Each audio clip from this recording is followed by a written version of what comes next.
मैं बात कर रहा था कि अगर मेरे पास नंबर ऑफ पोल्स जो हैं वो अगर left half of s plane में लाई कर रहे हैं, डेट मीन्स वो सिस्टम स्टेबल होगा।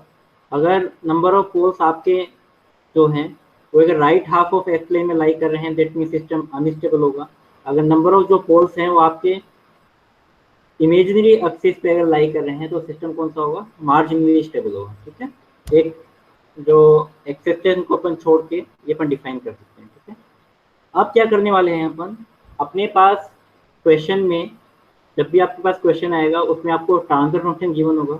अब पर्टिकुलर ओपन लूप जो ट्रांसफर फंक्शन आपको गिवन होगा उसके अकॉर्डिंग आप क्या करोगे, उसके पोल्स फाइंड करोगे और पोल्स फाइंड करके आप देख सकते हो कि सिस्टम स्टेबल है कि नहीं स्टेबल है। ठीक है, बट आपके पास जो एग्जाम में क्वेश्चन आने वाला है वो मोस्ट प्रोबेबली ये वाला जो क्वेश्चन है वो नहीं आएगा। ठीक है, मोस्ट प्रोबेबली 10 to 15 मार्क्स का क्वेश्चन आएगा।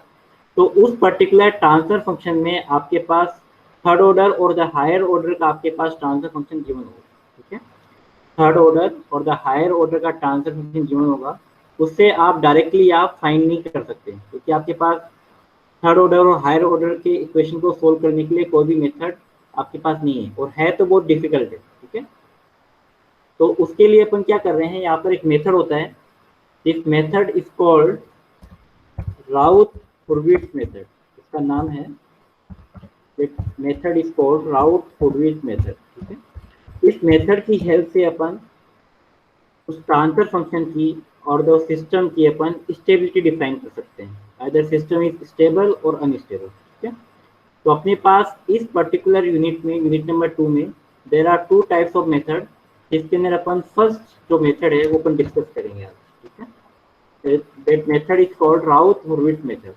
अब इस पर्टिकुलर मेथड में आपके पास ये मेथड कैसे अप्लाई होगा वो 1 by 1 डिस्कस करूंगा।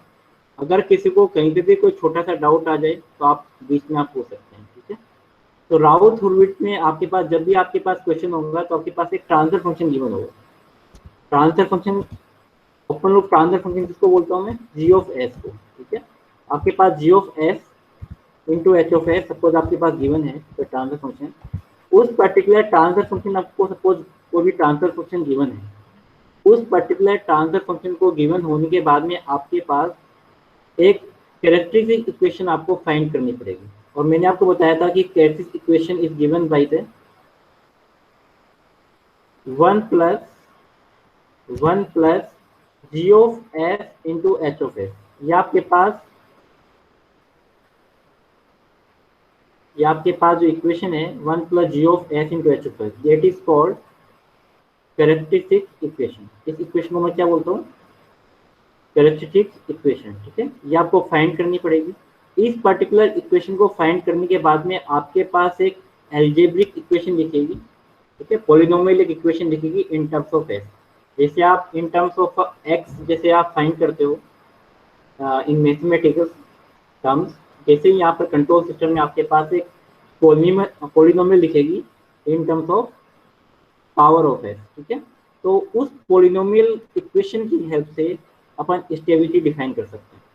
मैं दोबारा रिपीट कर रहा हूँ, अगर आपको क्वेश्चन के अंदर कोई भी ट्रांसफर फंक्शन गिवन है G of s into H of s, तो आप सबसे पहले क्या करोगे, उसकी कैरेक्टरिस्टिक इक्वेशन फाइंड आउट करोगे।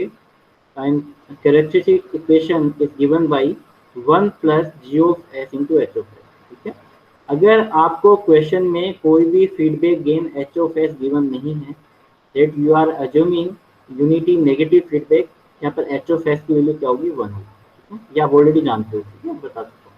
ठीक है, तो अपने पास ये इक्वेशन आ गई सपोज। ठीक है, ये मेरे पास इक्वेशन आ चुकी है suppose in terms of s. ठीक है, अब इस इक्वेशन में सबसे पहले फर्स्ट जो पॉइंट है वो क्या है, all the coefficient of the equation should have same sign. जो भी आपके पास इक्वेशन आएगी उसमें जितने भी कोएफिशिएंट होंगे सबका सेम साइन होना चाहिए। सेम साइन का मीनिंग ये है आइदर सबके साइन पॉजिटिव हो या सबके साइन ही नेगेटिव हो।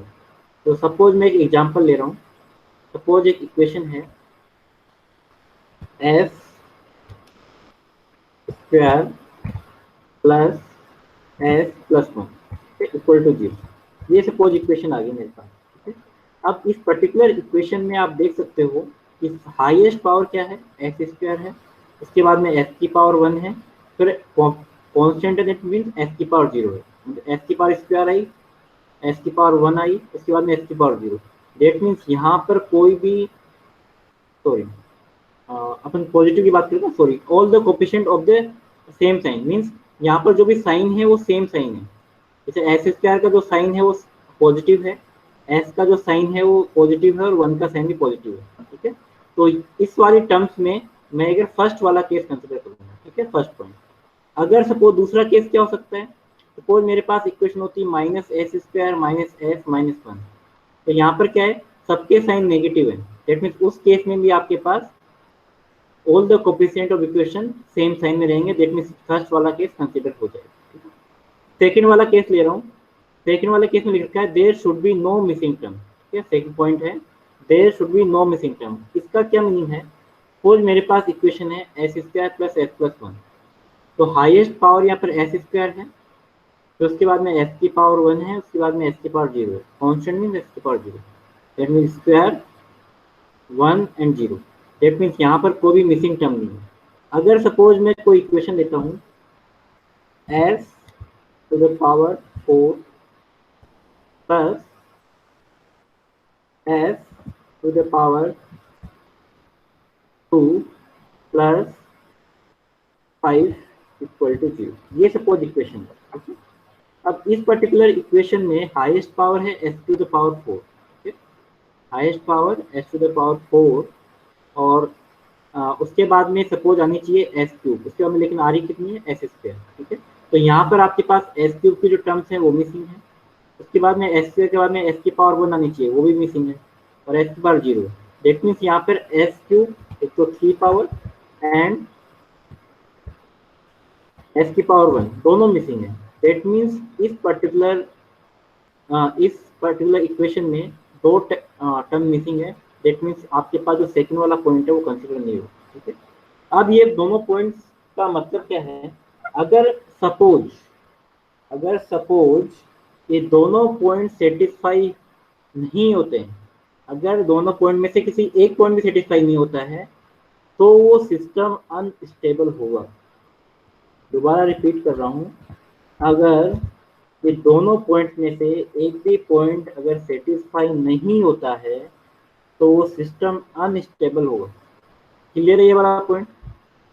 ठीक है, बट इसका मतलब ये नहीं है अगर ये दोनों पॉइंट सेटिस्फाई हो जाएंगे तो सिस्टम स्टेबल हो जाएगा।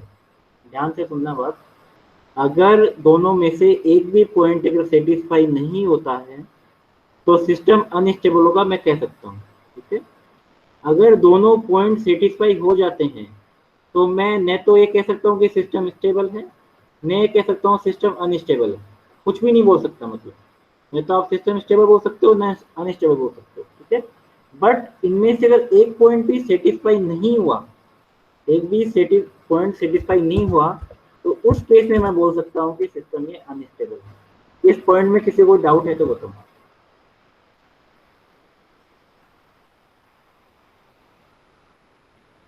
क्लियर हो गया?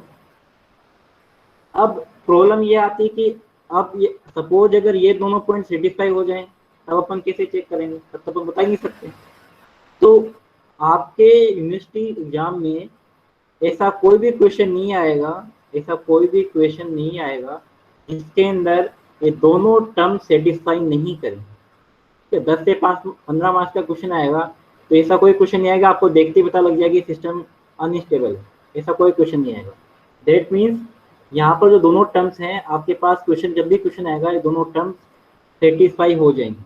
ऑलरेडी आप देख भी सकते हो, बाकी ये सेटिस्फाई हो जाएंगे आपके टर्म्स। ठीक है, these condition are essential not complete. ठीक है, ये इसेंशियल कंडीशन है बट नॉट कंप्लीट, कंप्लीट नहीं है। ठीक है, तो उसके लिए जो मेथड है that is called Routh Hurwitz method. ठीक है, उसका जो मेथड मैंने अभी बताया राउथ हॉर्विट्ज मेथड से अपन फाइंड करेंगे। ठीक है, अब इस पर्टिकुलर यूनिट के अंदर दो मेथड हैं, राउथ हॉर्विट्ज मेथड है और एक रूट लोकस मेथड है। ठीक है, दोनों मेथड्स के में एक क्वेश्चन आपका कंफर्म आएगा 10 to 15 मार्क्स, या ऐसा भी हो सकता है कि दोनों क्वेश्चन आ जाए।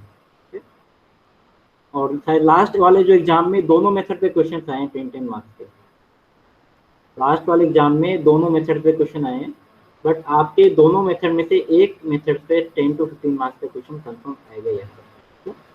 तो ये बहुत इंपॉर्टेंट मेथड है, ध्यान से समझना। ठीक है, अब अपन को सपोज ये क्वेश्चन जो कैसी क्वेश्चन है पता चल गई। ठीक है, अब अपन राउथ हुरविल जो मेथड है वो कैसे अप्लाई करेंगे। ठीक है, तो वन बाय वन मैं मेथड बताऊंगा आपको, इजी है, बट उससे पहले मैं आपको पहले क्वेश्चन बताऊंगा फिर मेथड बताऊंगा, उससे आपको इजीली क्लियर हो जाएगा। ठीक है, पहले मैं आपको क्वेश्चन बताऊंगा, उसके बाद में आपको मेथड बताऊंगा कि कैसे अपन सोल्व करते हैं। ठीक है, तो पहले मैं क्वेश्चन पे आ रहा हूँ।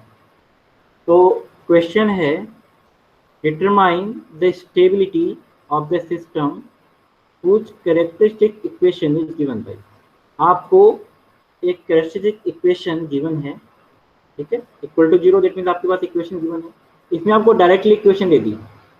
अगर सपोज आपको कोई open loop transfer function given होता जी ऑफ एस, इसमें तो डायरेक्टली दे दी, बट आपको अगर suppose G of s given होता तो पहले आप 1 plus G of s into H of s find करते, इक्वेशन फाइंड आउट करते, फिर आप सोल्व करना। ठीक है, बट इस क्वेश्चन में आपको डायरेक्टली गिवन है। ठीक है, अब डायरेक्टली गिवन है तो सबसे पहले आपको क्या करना है कि राउथ हुरविल जो मेथड है उसके अंदर अपन एक अरे थ्रो करते हैं। ठीक है, अरे का मीनिंग अरे समझ लो चाहे आप मैट्रिक्स समझ लो। ठीक है, जैसे भी आप समझो। ठीक है, तो एक राउथ हुरविल जो अरे बनाएंगे, अब अरे बनाने का जो कॉन्सेप्ट होगा, जो मेथड होगा, वो क्या होगा, ध्यान से समझिए कि अरे बनाने के लिए सबसे पहले आपको ये देखना है कि हाईएस्ट पावर ऑफ एस कितनी है। तो इस पर्टिकुलर इक्वेशन में हाईएस्ट पावर ऑफ एस कितनी है, इट इज 4। कितनी है, 4 है। अगर हाईएस्ट पावर अगर 4 है तो आपके सामने जो रोज होंगी, नंबर ऑफ रोज होंगी वो 4+1 है। मतलब कहने का मतलब ये है, अगर आपके पास highest power of s suppose is n, then जो नंबर ऑफ रोज होंगी वो कितनी होगी, n+1। क्योंकि अरे के अंदर अपन नंबर ऑफ रोज की बात करेंगे, नंबर ऑफ कॉलम्स की बात करेंगे। ठीक है, तो नंबर ऑफ रोज सपोज अगर आपके पास एस की पावर मैक्सिमम पावर n है, नंबर ऑफ रोज n+1 होगा। क्लियर? अब अपन आते हैं क्वेश्चन पे। अब सबसे पहले आपको क्या करना है, अगर हाईएस्ट पावर ऑफ एस है तो सबसे पहले आपको डिक्रीजिंग ऑर्डर में डाउनवर्ड्स आपको एस टू द पावर को आपको डिफाइन करना है या फिर पॉइंट आउट करना है। ठीक है, तो यहाँ पर एस टू द पावर सबसे पहले 4 है, तो सबसे पहले एस की पावर 4 लिखना है, फिर आपको डिक्रीजिंग ऑर्डर में लिखना है। ठीक है, तो सबसे पहले मैंने एस की पावर 4 लिखी, एस की power cube, S square, S की पावर 1, एस की पावर 0। ठीक है, अपने इसको अलग से भी लिखते हैं, आपको और क्लियर हो जाएगा। ठीक है, एस टू द पावर 4। ठीक है, अपन नीचे लिखते हैं एस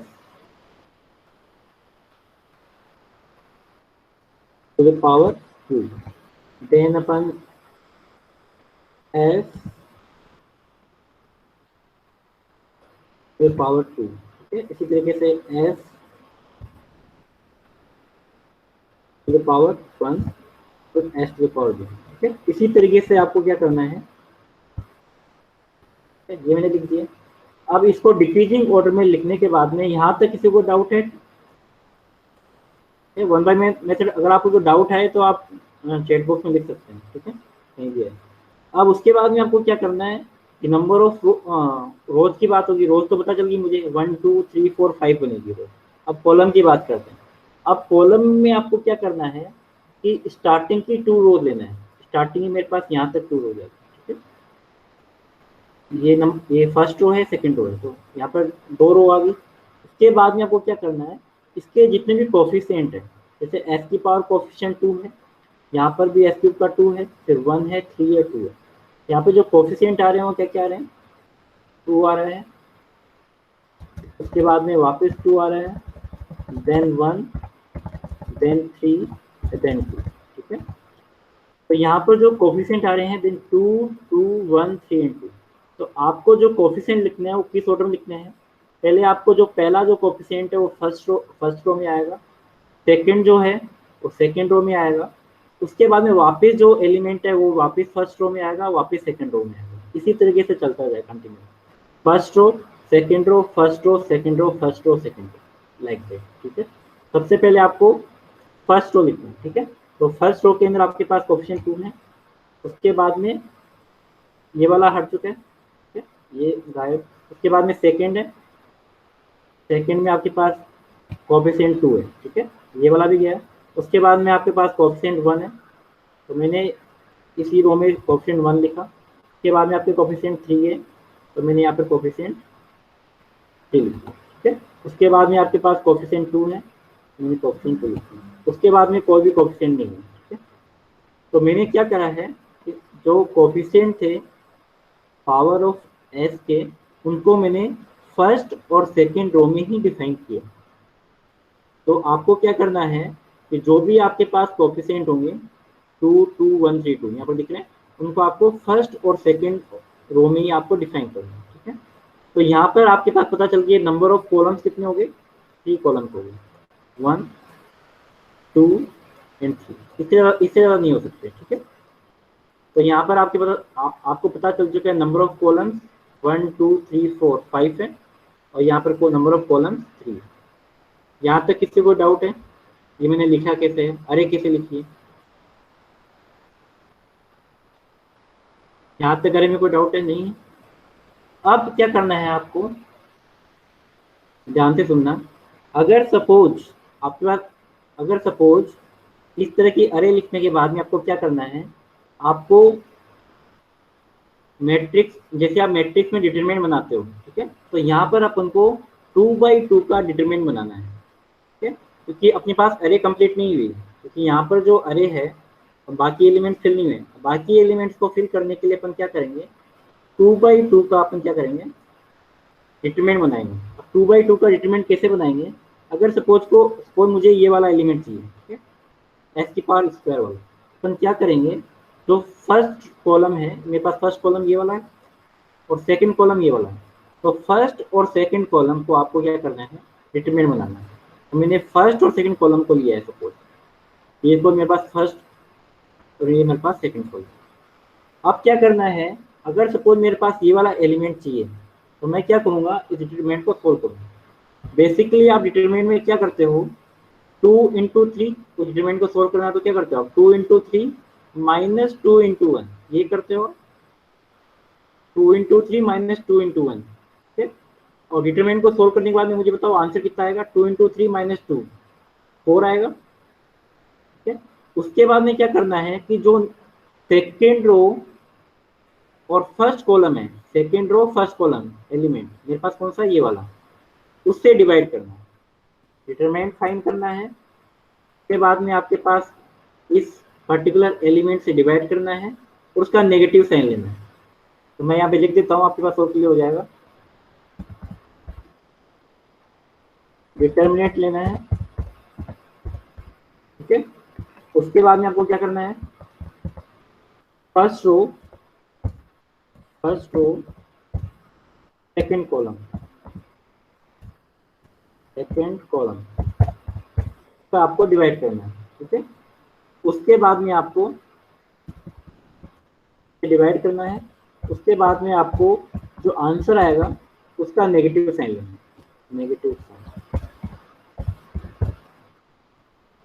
दोबारा रिपीट कर रहा हूँ, सपोज मेरे पास ये दो कॉलम का मैंने डिटरमिनेंट बनाया, तो यहाँ पर जो डिटरमिनेंट बनेगा 2 इंटू 3 6 माइनस 2 इंटू 1 4, और डिवाइड करूंगा 2 से, क्योंकि सेकेंड और फर्स्ट कॉलम है, तो डिवाइड किया मैंने 2, उसका नेगेटिव साइन, दैट मीन्स यहाँ पर क्या आ जाएगा, माइनस 2, दैट मीन्स ऐसे इसके आगे सामने जो आएगा इट इज -2। इसमें किसी को डाउट है कि मैंने -2 कैसे निकाला,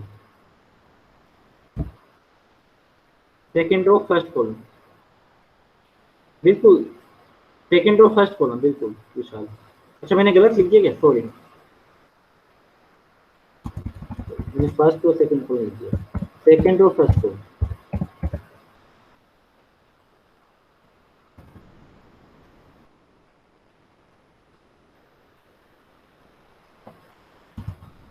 मैंने यहाँ पे मिस्टेक कर दी है, तो ये सेकंड रो फर्स्ट कॉलम, अपन कर सही रहे हैं, मैंने मिस्टेक्स कर दी, सेकेंड और फर्स्ट कॉलम, राइट, क्लियर है। अब क्या करना है मुझे, जब -2 आ गया उसके बाद में क्या करना है कि अगर सपोज उसके आगे वाला, एक बार वापस बताऊं, ओके देखो उससे, इससे भी और इजी मेथड आपको बताता हूँ, इससे और आपको और क्लियर हो जाएगा। इससे इस तरीके से आपको नहीं समझ में आ रहा है, इस तरीके से आपको नहीं समझ में आ रहा तो मैं आपको और बता देता हूँ ना, और दूसरे तरीके से बता देता हूँ, ठीक है? अगर आपको ये वाला एलिमेंट निकालना है इसके जस्ट नीचे वाला, ठीक है, तो आपको जब भी आपके इनके इस अरे को लिखने के बाद में जो भी आपको एलिमेंट बचेंगे उनको निकालने के आपको 2x2 का डिटरमिनेंट फाइंड करना है, ठीक है। अब उसके लिए आप क्या करोगे, सपोज मुझे ये वाला एलिमेंट निकालना है, तो इस वाले एलिमेंट निकालने के लिए आपके पास फर्स्ट कॉलम और सेकंड कॉलम को लेना है मुझे, तो मैंने लिया फर्स्ट कॉलम और सेकंड कॉलम, ठीक है। अब फर्स्ट कॉलम और सेकंड कॉलम को लेने के बाद में आपको दूसरा मेथड बता रहा हूँ, एक तो आप वैसे कर सकते हो, एक मैं दूसरा मेथड बता रहा हूँ आपको। तो आप जैसे डिटरमिनेंट निकालते हो उसका जस्ट अपोजिट डिटरमिनेंट निकालना है, इसमें दो ही का आपके पास दो ही प्रोसेस रहेंगे। अब डिटरमिनेंट में कैसे निकालता हूँ, 2 × 3 - 2 × 1, ठीक है, इससे निकालता हूँ। उसका अपोजिट क्या होगा, 2 × 1 - 3 × 2। तो यहाँ पर मैंने क्या कर दिया है, 2 × 3 जस्ट अपोजिट 2 × 3, ठीक है। सॉरी, सबसे पहले 2 × 1 माइनस 2 × 3, यहाँ पर 2 - 1 2 - 6, यहाँ पर कितना आ जाएगा, 4 -4, ठीक है। अब -4 आने के बाद में आपको क्या करना है, इस पर्टिकुलर एलिमेंट से डिवाइड करना है, सेकेंड और फर्स्ट कॉलम से, ठीक है। तो इससे आप 2 से आप डिवाइड करोगे, -4 को 2 से डिवाइड करोगे तो यहाँ पर -2 आ जाएगा।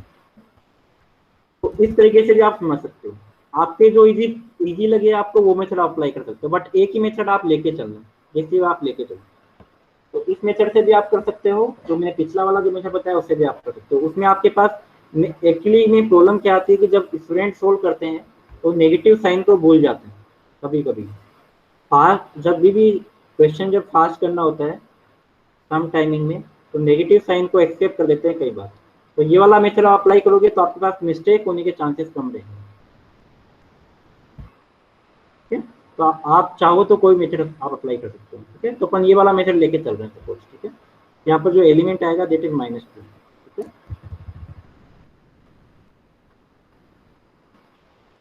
ये मेरे पास एलिमेंट आ गया -2, ठीक है। अब मुझे इसके जस्ट आगे वाला एलिमेंट निकालना है, ये वाला।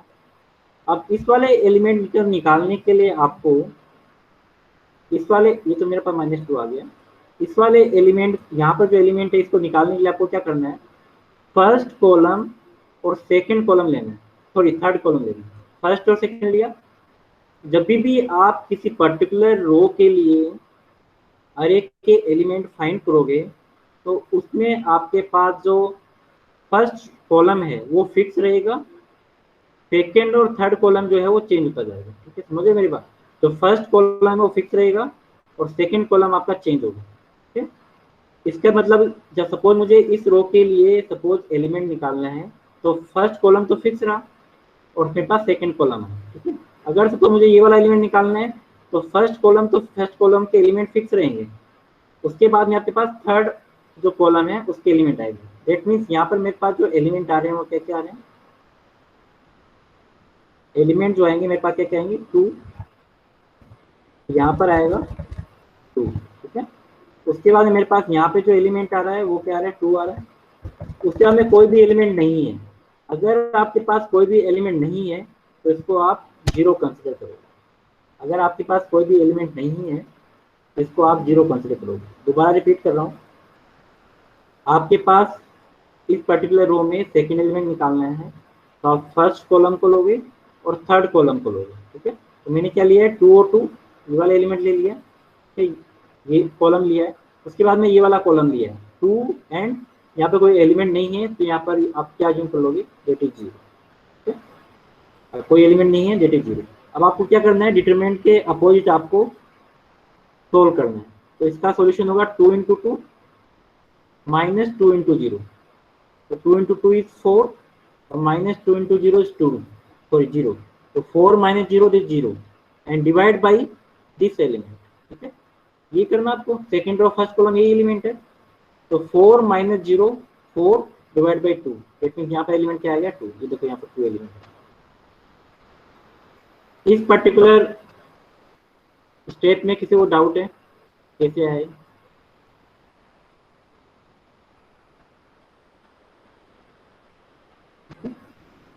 अब आपके सामने इस पर्टिकुलर अरे के अंदर ये वाला एलिमेंट आ गया। अब क्या करना है आपको, इसके आगे वाला एलिमेंट निकालना है, और आगे वाले एलिमेंट के लिए मुझे क्या चाहिए, first column and third column. ठीक है, बट थर्ड कॉलम तो कोई है ही नहीं है यहाँ पे, सॉरी फोर्थ कॉलम। तो फोर्थ कॉलम तो मेरे पास यहाँ पे कोई है ही नहीं। तो यहाँ पर जब आपके पास कोई कॉलम है ही नहीं है, तो यहाँ पर जो एंट्री होगी वहाँ पर 0 एंट्री होगी। ठीक है, यहाँ पर एंट्री आप मत करो तो भी चल जाएगा, बाकी एंट्री 0 होगी। आप चाहो तो कर सकते हो, नहीं चाहो तो भी कोई प्रॉब्लम नहीं।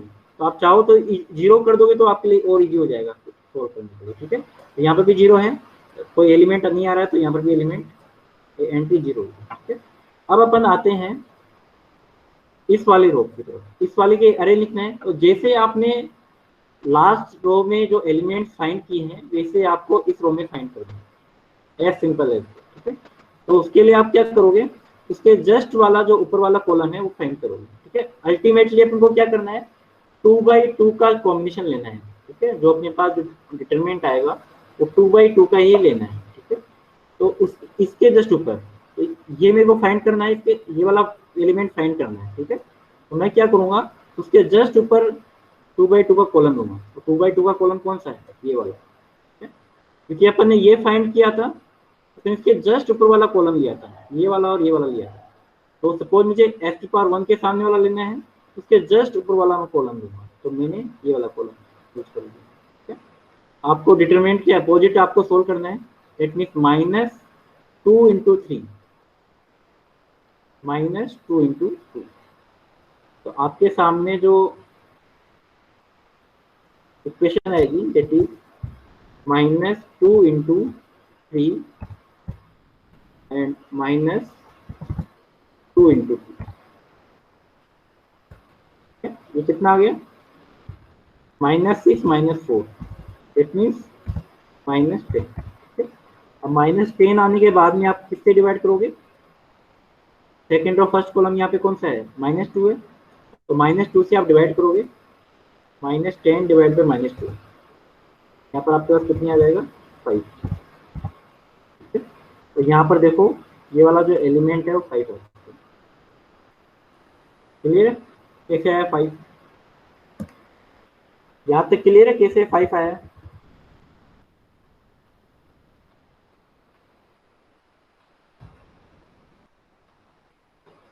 अब उसके बाद में आगे वाला एलिमेंट अपन को निकालना है। ठीक है, तो नेक्स्ट एलिमेंट निकालने के लिए आप क्या करोगे, वही काम करना आपको, first column and third column. ठीक है, तो मेरे पास जो फर्स्ट कॉलम का जो एलिमेंट है, फर्स्ट कॉलम का मेरे पास जो एलिमेंट है वो क्या है, 2 and -2। ठीक है, तो मैंने 2 लिख दिया, नीचे -2 आएगा। उसके बाद में थर्ड कॉलम का जो एंट्री है वो कितनी है, 0 and 0, 0। ठीक है, मैंने नीचे भी लिख दिया -2, यहाँ पे 0। तो इस पर्टिकुलर डिटरमिनेंट को अपन अपोजिट साइड में सोल्व करना है, इसमें -2 into 0 0 और -2 into 0 0, तो 0 - 0 0। ठीक है, and 0 divide by -2, 0 divide -2, that means यहाँ पर क्या आ जाएगा, 0 आ जाएगा। इसी तरीके से आप अगर ये वाला एलिमेंट 0 आ रहा है तो उसके नेक्स्ट वाला एलिमेंट भी 0 आएगा, ये कंसर्न है, तो आपको सोल्व करने की जरूरत नहीं है। आप यहाँ पर 0 लिखो या ना लिखो कोई फर्क नहीं पड़ता है, मैं यहाँ पर 0 लिख रहा हूँ, आप डेज से भी छोड़ सकते हो। ठीक है, तो by default we are assuming that percentage of element means that it 0 filling. ठीक है, यहाँ पर सिर्फ अपन 0 फिल कर रहे हैं। हिमांशु क्या पूछ रहा है, सर तो फिर S² वाली लाइन में जब हमने सेकंड फाइंड किया तब इसके ऊपर की क्यों नहीं लिया वाली लाइन में। हिमांशु माइक कौन बताओ क्या डाउट है आपका, मैं समझ नहीं पा रहा हूँ। सर जैसे आपने 5 को फाइंड किया था तो जस्ट इसके ऊपर वाले लिए थे -2 2 और 3 वाले, तो है ना सर हाँ जैसे इसमें हमने ना एस स्क्वायर वाली लाइन में 2 को फाइंड किया ना, -2 नहीं सर हाँ प्लस का 2, तो उसमें 1 3 और 2 0 को लेना चाहिए था ना अगर ऊपर वाले ले रहे तो, बट आपने लिए थे 2 2 और 2 0। सही तो है। अब देखो मैं क्या करूँ? देखो अपने टर्म्स लिए था, ये माइनस की जो प्लस टू लिया था अपने कैसे लिया है, ठीक है ये बोल रहे हो। अभी प्लस टू वाला जो लिया है अपने कौन कौन एलिमेंट लिया ध्यान से देखना, 2 and 2 ये वाला लिया है, एंड 2 and 0 ये वाला कॉलम लिया है। तो मैंने कौन सा कॉलम लिया, first column and third column, ठीक है थर्ड कॉलम। अब आते हैं इस वाले में, वाला जो 5 के जस्ट आगे 0 वाला लिया है, तो फर्स्ट वाला कौन है? राजेंद्र वॉइस ब्रेक हो रही है मेरी। वॉइस ब्रेक हो रही है सर।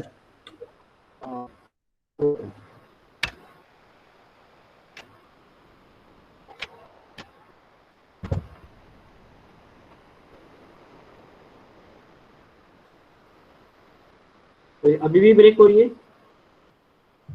हेलो सर, आवाज नहीं आ रही सर। हेलो। अभी भी साउंड रावत। नेट गया सर शायद आपका। Hello hello. हेलो। नेट तो आ रहा है।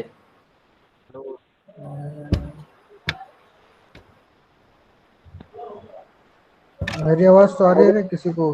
मेरा नेट चला गया होगा सर। आवाज आ रही है मेरे पास। हेलो। हेलो आवाज हेलो। हाँ मैं तेरी तो आ रही है, सोनी की ब्रेक हो रही है।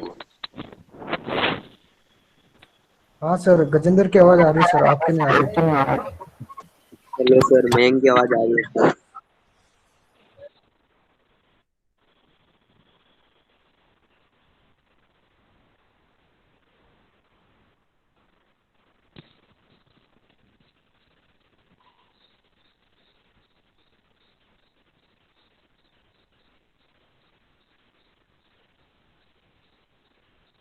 सर कॉलेज में से किसी और का नेट ले लो सर।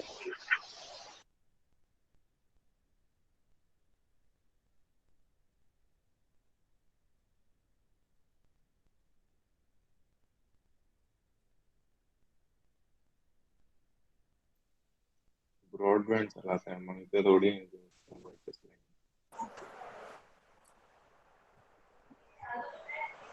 वापस यार मैं रीस्टार्ट करके आया फिर भी नहीं आ रही आवाज।